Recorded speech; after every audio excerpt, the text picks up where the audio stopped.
सचिन पायलट पर कार्रवाई को लेकर खड़गे की हाई लेवल मीटिंग। पायलट पर कार्रवाई को लेकर कांग्रेस में क्यों दिख रहा है डर? सुखजिंदर रंधावा बोले, कार्रवाई तो पहले भी हो सकती है, लेकिन अब तय। पायलट ने कांग्रेस को मुश्किल में फंसा दिया है। हाईकमान के मना करने पर भी अनशन किया था। अनशन में निशाने पर वसुंधरा राजे दिख रही थी, लेकिन ये सभी को पता है कि असली निशाना अशोक गहलोत बने हुए थे। पायलट के अनशन से कांग्रेस की अंदरूनी सियासत तेज हो गई है। अब दिल्ली में बैठकों का दौर चल रहा है। राजस्थान कांग्रेस प्रभारी सुखजिंदर सिंह रंधावा ने अपनी रिपोर्ट हाईकमान को सौंप दी है। पायलट कैंप की ओर से रंधावा को अशोक गहलोत का करीबी माना जा रहा है। रंधावा भी ऐलान कर रहे हैं कि पायलट पर अब कार्रवाई तय है। पहले भी उन्होंने कई बार अनुशासनहीनता की है, लेकिन अब तक सब्र रखा गया था। अब कार्रवाई का समय आ रहा है, लेकिन पायलट पर कार्रवाई को लेकर भी कांग्रेस डरी हुई दिख रही है। कांग्रेस में सचिन पायलट विरोधी चाहते हैं कि अनशन के मामले को पार्टी विरोधी गतिविधि मानकर उनके खिलाफ कार्रवाई हो। कांग्रेस प्रभारी रंधावा ने 10 अप्रैल की रात को ही लिखित बयान जारी करके पायलट के अनशन को पार्टी विरोधी गतिविधि बताते हुए बातचीत के लिए कहा था। पार्टी विरोधी गतिविधि करने पर एक्शन लेने का काम पार्टी का है। पायलट का अनशन पार्टी विरोधी गतिविधि थी या नहीं, इस पर कांग्रेस अध्यक्ष मल्लिकार्जुन खड़गे फैसला करेंगे। पायलट को नोटिस देना है या मामला पेंडिंग रखना है, इस पर खड़गे ही अंतिम फैसला करेंगे।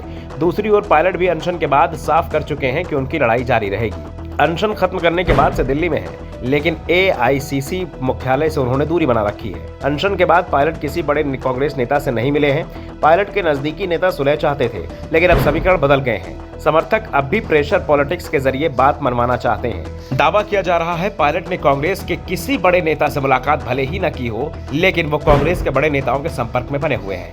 सचिन पायलट पर कोई सख्त एक्शन लेना आसान भी नहीं है, क्योंकि चुनाव सामने है और कांग्रेस को भी एहसास है कि राजस्थान में सचिन पायलट के रूप में उसके पास सबसे लोकप्रिय चेहरा है। अगर पायलट पर एक्शन हुआ तो कांग्रेस को राजस्थान में ऐतिहासिक हार का भी सामना करना पड़ सकता है। कांग्रेस की मुश्किल का अंदाजा इसी बात से लगाया सकता है कि गहलोत और पायलट के बीच 5 साल से चली आ रही खींचतान और कई बार दोनों नेताओं के आर पार मूड में आ जाने के बाद भी हाईकमान कोई फैसला नहीं कर पाया। गुर्जर समुदाय से आने वाले सचिन पायलट की राज्य के युवाओं के बीच जबरदस्त लोकप्रियता है। गुर्जर वोटर्स भी राजस्थान में काफी प्रभावशाली हैं और ऐसे में चुनाव से ठीक पहले पार्टी कोई ऐसा काम नहीं करेगी जिससे वो खुद ही मुश्किल में फंस जाए। दूसरी तरफ पायलट को राहुल गांधी और प्रियंका का भी भरोसा हासिल है। पार्टी किसी तरह विधानसभा चुनाव तक दोनों नेताओं को साथ रखना चाहेगी। हालांकि ऐसा आसान भी नहीं दिख रहा है। दोनों गुटों में जितनी कटुता आ चुकी है, वैसे में दोनों का साथ साथ चलना मुश्किल दिख रहा है। पार्टी के लिए मुश्किल घड़ी है।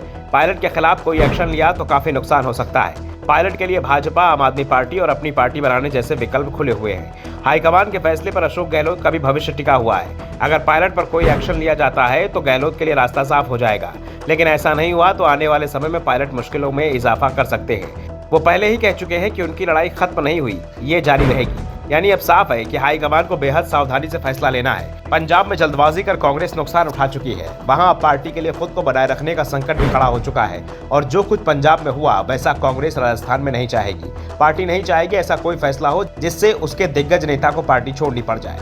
लेकिन सवाल ये भी उठ रहे हैं कि कांग्रेस के अंदर पायलट के पास कोई भी पद नहीं है, वो सिर्फ विधायक है। ऐसे में अगर उन पर एक्शन लिया जाएगा तो क्या एक्शन होगा? जब पद ही नहीं तो पायलट से क्या छीना जाएगा? क्या उन्हें पार्टी से बाहर किया जाएगा? Bureau report, the Navdarpan news.